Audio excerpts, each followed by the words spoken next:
Today we have the thinnest smartphone Apple has ever made, the new iPhone Air.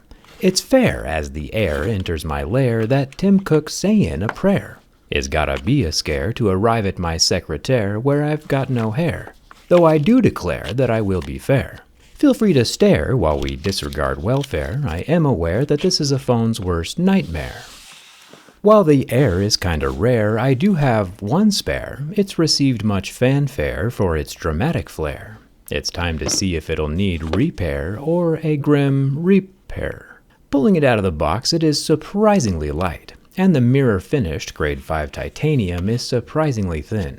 Titanium is probably my favorite metal, and I am sad it's gone from the rest of the iPhone 17 lineup. It is cool though that it has the same polish around the edge that the original iPhone had 17 years ago.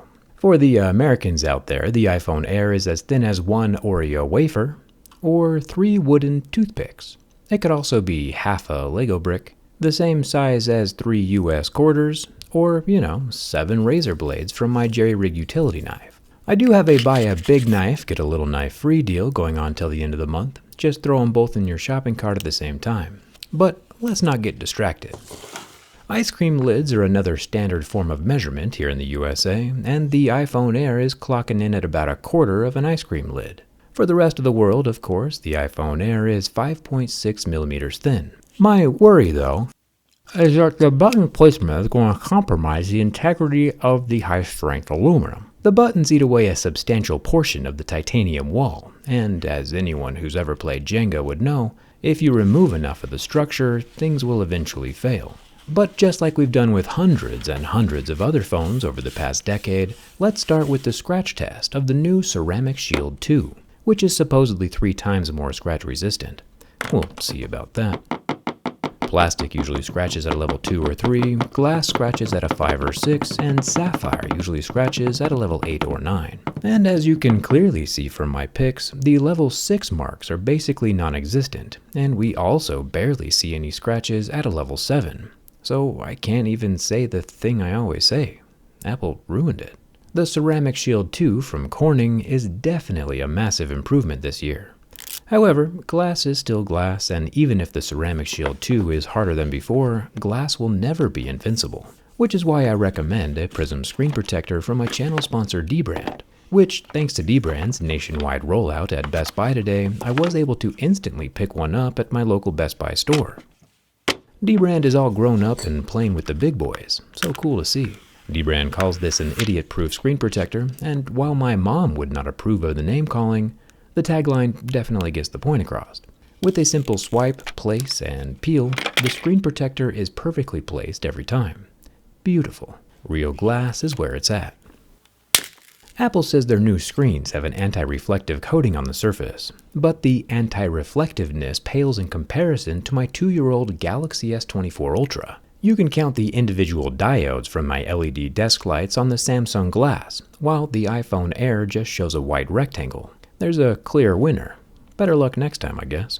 The front-facing 18-megapixel selfie camera is also protected by the Ceramic Shield 2. It has a new square sensor inside, but we'll have to see what that looks like during the teardown. Subscribe so you don't miss it. The reason titanium is my favorite metal is because it's significantly lighter and stronger than other metals. And it's biocompatible, meaning that all artificial joints and screws that go into human bones and bodies are usually made from titanium. And even more interestingly, when humans are cremated, the only thing left behind in the dust is their titanium hardware. And I'm sure it's unrelated, but the iPhone Air is made with 80% recycled titanium. Thumbs up for that. The sound of scratching titanium doesn't pierce quite as hard as scratched aluminum, but the exterior is still indeed scratchable. The buttons on the iPhone Air are not removable.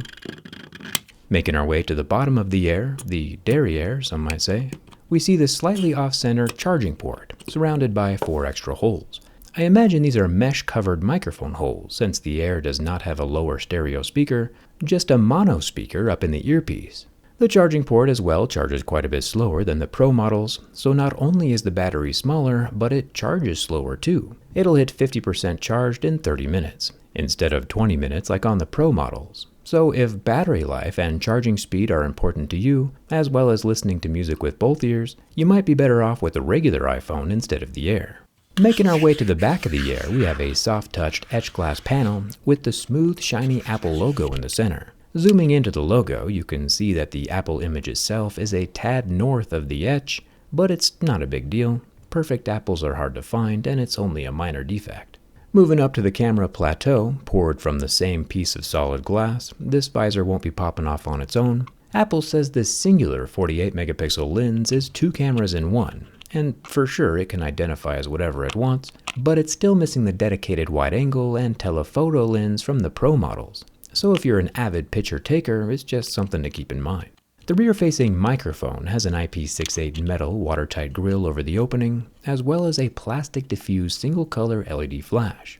Honestly, one thing not a whole lot of people are talking about, but should, is how Tim Cook single-handedly saved this year's iPhones from certain disaster. Like, we all know the tariff situation is wild, but there was 100% tariffs on electronics coming into the USA, until Tim Cook bravely walked into the Oval Office with a gold bar potentially worth $150,000 and plopped it down on Donald's desk. And boom, the next day all the tariffs on the iPhones were gone, saving us consumers about $1,000 a phone.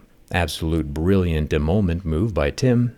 We were almost paying $2,000 for the Air instead of $1,000. And while we are safe for now, I do hope Mr. Cook has a few more of those solid gold bars up his sleeve ready for next year.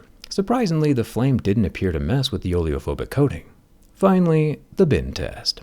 Titanium is nearly twice as rigid as aluminum, while being about 60% more elastic than aluminum as well, meaning that if it does bend, it won't stay bent. So in theory, we should not have the same reoccurring bend gate issue we saw back with the iPhone 6. In theory. Going all in with the first bend, freaking nothing. Flipping it around and bending from the front, we actually get some curvature this time, but thanks to that titanium, it snaps back as straight as it was coming out of the box a few minutes ago. Just like it was forged in the heart of a dying star or deep in the fires of Mount Doom, the iPhone Air has no business being this indestructible. Both of my thumbs now hurt, along with my pride. The iPhone Air 100% passes my durability test. But I did have a contingency plan just in case Apple won. And since Apple did win, it's time to execute Plan B, quantifiably finding out the exact force at which the iPhone Air will break. Join me on a scientific field trip to my garage. With a crane scale behind me, we'll be able to get the official number of where the titanium snaps. I think there is a metal battery inside. Hopefully that doesn't come back to haunt us, but I imagine it'll snap somewhere along here. We're about to find the number. Okay, sticking it underneath these 2 bars. We're supporting the middle of the phone. This is so crazy.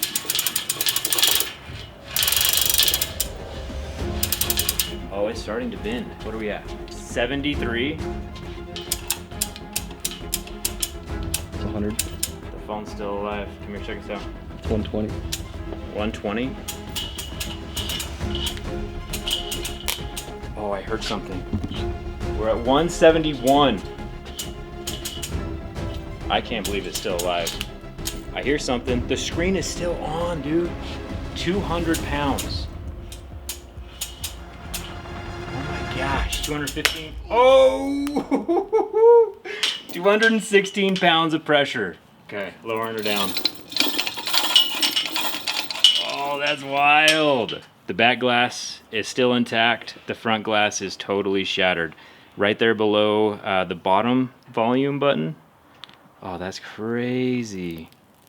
Urgh, I still can't even move it. Holy smokes. That's how much weight it takes to break an iPhone Air.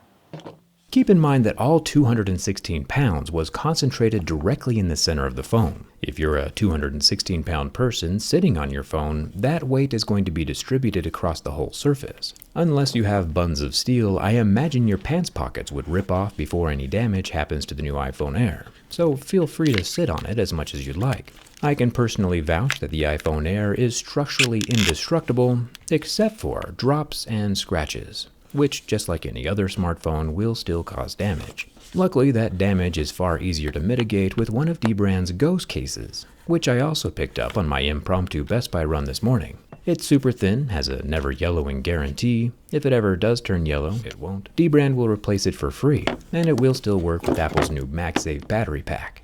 Plus, if you bundle the Ghost case with the Prism screen protector we saw earlier, you'll get 42% off of the Prism. Use code JERRYRIG at checkout with the link in the description, because protection is always a good thing. Thanks a ton for watching, and I'll see you around.